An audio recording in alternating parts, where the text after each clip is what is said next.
Police Captain Anthony Basanez, Chief of Police sa Pandag Municipal MPS o Maguindanao.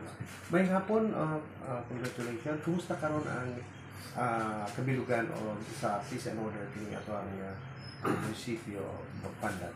Maayong hapon ka na itong kanan, no? Ako di ay si Police Captain Anthony Basanez. Nag-assume lang ko sa akong opisina ni atong February 17, 2025, bago lang. So, pinapalagkabulan. So, para sa akong stay diri sa Pandag MPS, generally, peaceful man yun ang Pandag. In fact, since nilingkod ko diri, wala pa yung mga panghitabo nga kuan na natala sa ato ang istasyon. Pero because of the previous incidents sa duha ka eleksyon nga dunay mga dili maayong mga panghitabo, kanunay ang conference namo together with the higher headquarters sa probinsya ug sa region para nga mapreparahan yun namo ang umaabot nga eleksyon. So doon na may mga deployments sa mga personnel, although kulang yun ang personnel sa Pandag MPS, pero doon na may mga augmentation from other regions na in fact nag-request ang regional director o additional more or less 3,000 personnel from different regions. Siguro na apagikan sa kauluhan sa Maynila, sa Visayas o sa other neighboring regions dito sa Mindanao aron i-augment diri sa BARM.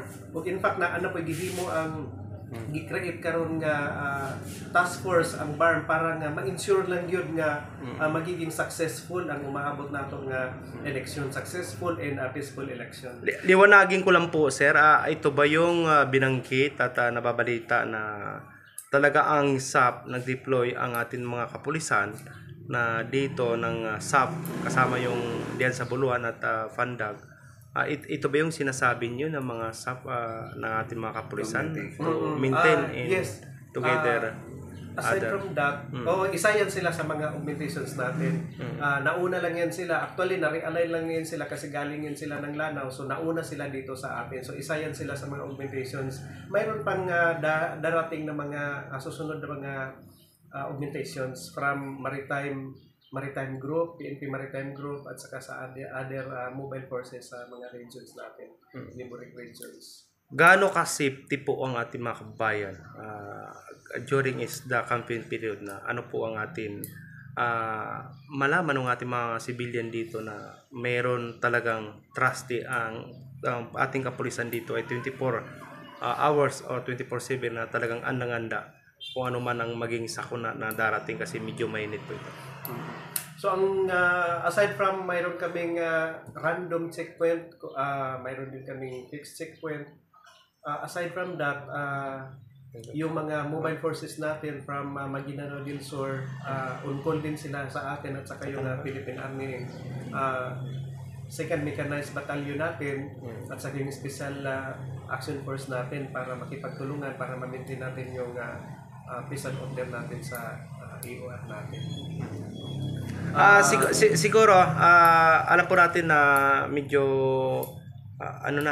sige may tatanong pa si publisher ng JAM kasamang Bagwis. Can we consider the chief nga ang ato ang Pandag municipality can be considered as a red spot, hot spot? Sa pagkakaroon, ang amuang categorization din sa Pandag is orange. Although it will change anytime kung may mga election-related incidents na mahitabo. So sa pagkakaroon, doon na may joint resolution from COMELEC at saka ang Philippine Army and Philippine National Police nga nag-categorize na mo ang Pandag as orange category. So, pero anytime, pag doon na yung mga panghitabo nga dili may panghitabo, pwede pa nato na sa i-level up ang category. Yung mga red. Balikan ko lang, sir, ang Pandag po, ilan po ang mga personally? Although sinabi nyo kanina, banggit nyo kanina na medyo kulang yung ating kapulisan dito, but natutuwa kayo dahil sa atin pamumuno ng ating director ng BARM na talaga pong pinunan at may nag-deploy pa sila ng iba't ibang galing na ating mga kapulisan upang maging safety po ang Pandagin News. Well, actually, ang namin dito, yung uniform personnel namin is 19 personnel only. Kasali na ako doon. So medyo kulang talaga. Kung tutuusin natin, mayroon tayong siyam na polling centers.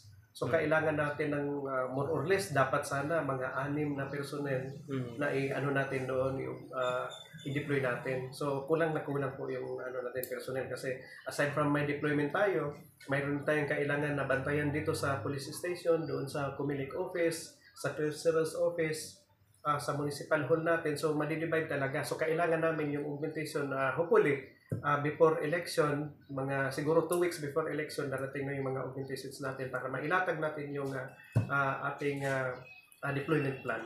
Yung mga force multiplier natin, Chief. Yung mga force multiplier natin, magagamit naman natin yan sila pero during election, bawal kasi yung ma-deploy natin is yung PNP at saka yung Armed Forces of the Philippines lang. So siguro sila doon sa mga checkpoint, pwede natin silang gamitin.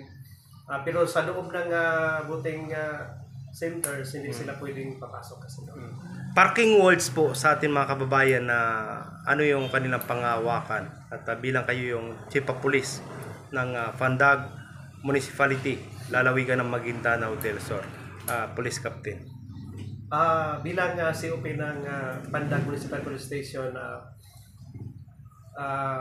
maipapangako ko sa mga residente ng Pandag na gagawin namin ang lahat despite sa depleted yung personnel namin, pero gagawin namin ang lahat para maging mapayapa at saka successful yung election natin. Yung PNP po is non-partisan, o wala po tayong kinakampihan. Kahit sinong mga kandidato na lalapit sa atin na kailangan nila ng mga security coverage ay pagbigyan po natin basta within sa area of responsibility lang natin para magiging patas po tayo. So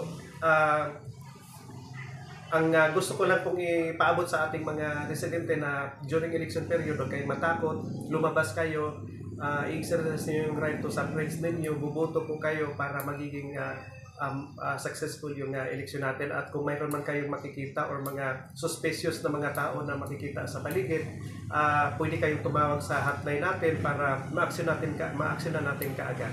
Maraming salamat po. Yan po si Police Captain Anthony Basanjes, Chief of Police ng Bayan ng Pandag Municipal PNPS. Magandang hapon po.